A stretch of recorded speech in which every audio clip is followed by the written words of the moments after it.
Translation by Venerable Master Hsuan Hua. BuddhistSutra.com. Volume 3, Part 1. Ananda, you have not yet understood that all the defiling objects that appear, all the illusory, ephemeral phenomena, spring up in the very spot where they also come to an end. Their phenomena aspects are illusory and false, but their nature is in truth the bright substance of wonderful enlightenment. Thus it is throughout, up to the 5 skandhas and the 6 entrances, to the 12 places and the 18 realms, the union and mixture of various causes and conditions account for their illusory and false existence, and the separation and dispersion of the causes and conditions result in their illusory and false extinction. Who would have thought that production and extinction, coming and going are fundamentally the eternal wonderful light of the thus come one, the unmoving, all-pervading perfection, the wonderful nature of true suchness. If within the true and eternal nature one seeks coming and going, confusion and enlightenment, or birth and death, one will never find them. Ananda, why do I say that the 5 skandhas are basically the wonderful nature of true suchness? The treasury of the thus come one? Ananda, suppose a person with clear vision were to gaze at clear bright space. His gaze would perceive only clear emptiness devoid of anything else. Then if that person for no particular reason fixed his gaze, the staring would cause fatigue. Thus in empty space he would see illusory flowers and other illusory and disordered unreal appearances. You should be aware that the form skandha is like that. Ananda, those illusory flowers did not originate from space nor did they come from the eyes. In fact, Ananda, if they came from space, coming from there they should also return to and enter space. But if objects were to enter and leave it, space would not be empty. And if space was not empty, then there would be no room for it to contain the flowers that might appear and disappear, just as Ananda's body cannot contain another Ananda. If the flowers came from the eyes, coming from them, they should also return to the eyes. If the image of flowers originated in the eyes, then they themselves should have vision. If they had vision, when they went out to space, they should be able to turn around and see the person's eyes. If they didn't have vision, then in going out, they would obscure space and in returning they would obscure the eyes. But when the person saw the flowers, his eyes should not have been obscured. But on the contrary, isn't it when we see clear space that our vision is said to be clear? From this you should understand that the form skandha is empty and false. Fundamentally its nature cannot be attributed to either causes and conditions or spontaneity. Ananda, suppose a person's hands and feet were relaxed and his entire body was in balance. He was unaware of his life processes to the point that he experienced neither pain nor pleasure. Then for no particular reason that person might rub his hands together, creating the illusory sensation of friction and smoothness, cold and warmth, and other sensations. You should be aware that the feeling skandha is like that. Ananda, that imaginary contact did not originate in the surrounding air nor did it originate in the palms. In fact, Ananda, if it had come from the air, since the contact affected the palms, why didn't it affect the rest of the body? Nor should the air select what it comes in contact with. If the sensation came from the palms, there would be no need to rub the palms together to experience it. Besides, if it came from the palms would experience it when joined, but when they were not joined, the sense of contact should return into the palms. And in that case, the arms, wrists, bones, and marrow should also be aware of its course of entry. If you insist that the mind would be aware of his leaving and entering, then the contact would be a thing in itself that came and went in the body. What need would there be to wait for the palms to be joined to experience it and identify it as contact? From this you should understand that the feeling skandha is empty and false. Fundamentally its nature cannot be attributed to either causes and conditions or spontaneity. Ananda, suppose a person's mouth watered at the mention of sour plums, or the solace of his feet tingled when he thought about walking along a precipice. You should be aware that the thinking skandha is like that. Ananda, the mouth's watering caused by the mention of plums does not originate from the plums, nor does it originate in the mouth. In fact, Ananda, if the mouth's watering came from the plums should speak for themselves, why wait for someone to mention them? If it came from the mouth itself should hear, so what need would there be to wait for the ear's perception? If the ear alone heard, then why doesn't it produce the saliva? Thinking about walking along a precipice can be explained in the same way. From this you should understand that the thinking skandha is empty and false. Fundamentally its nature cannot be attributed to either causes and conditions or spontaneity.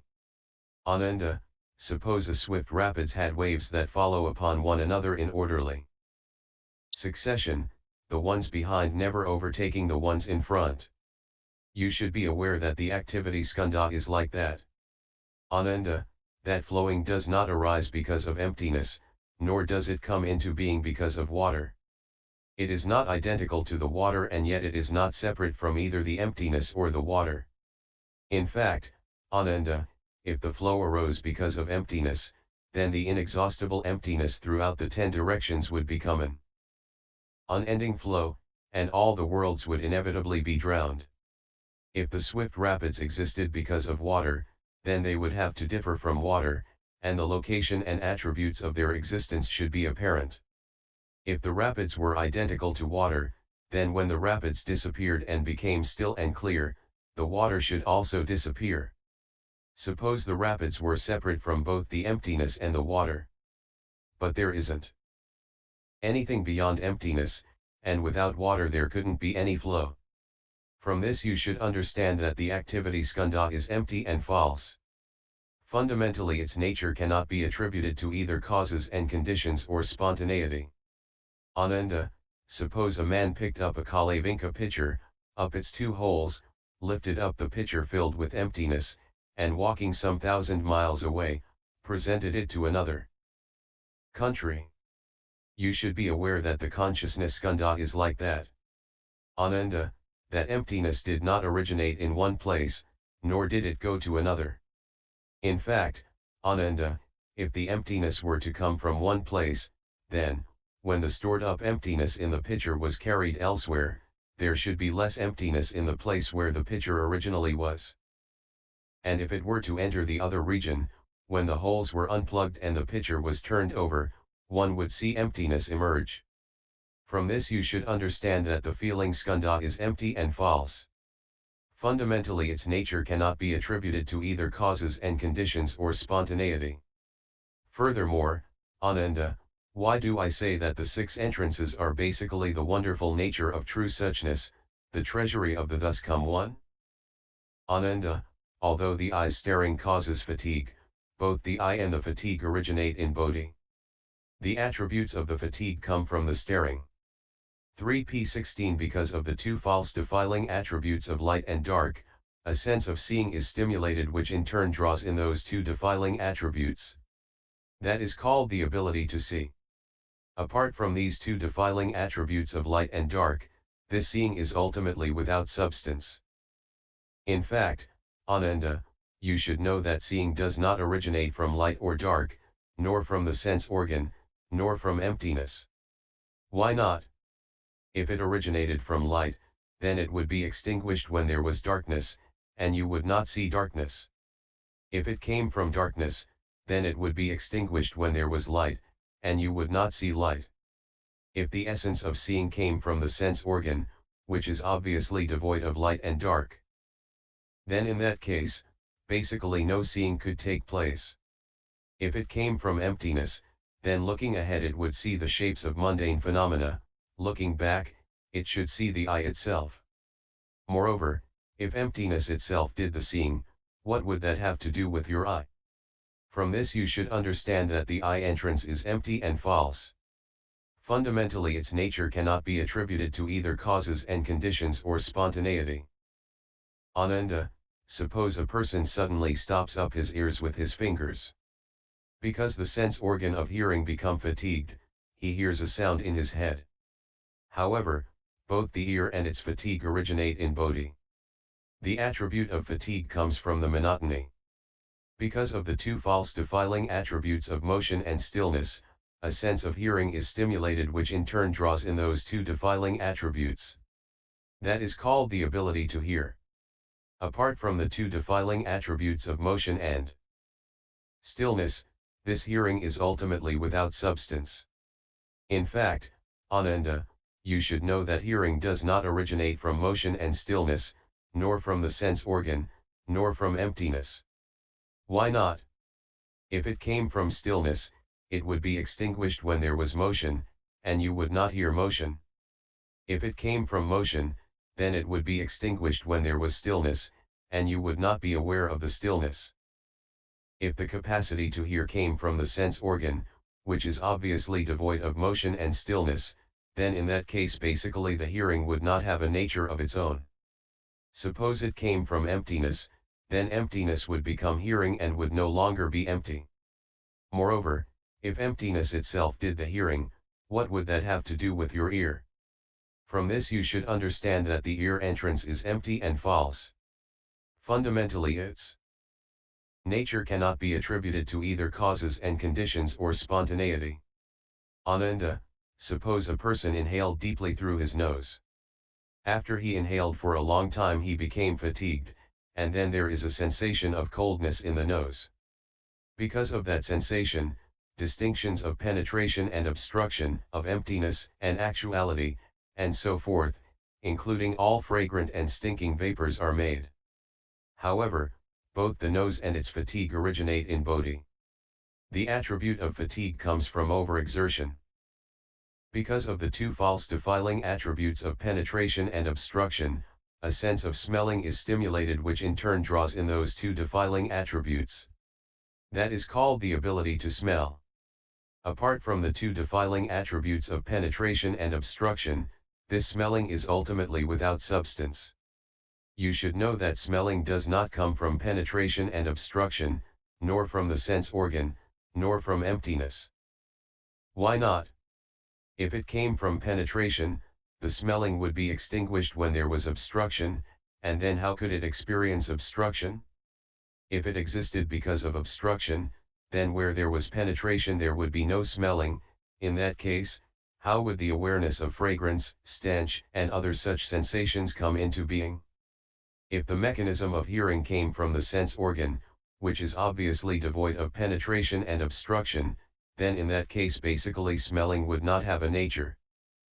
If it came from emptiness then smelling itself should be able to turn around and smell your own nose. Moreover, if emptiness itself did the smelling, what would that have to do with your ability to smell? From this you should understand that the nose entrance is empty and false.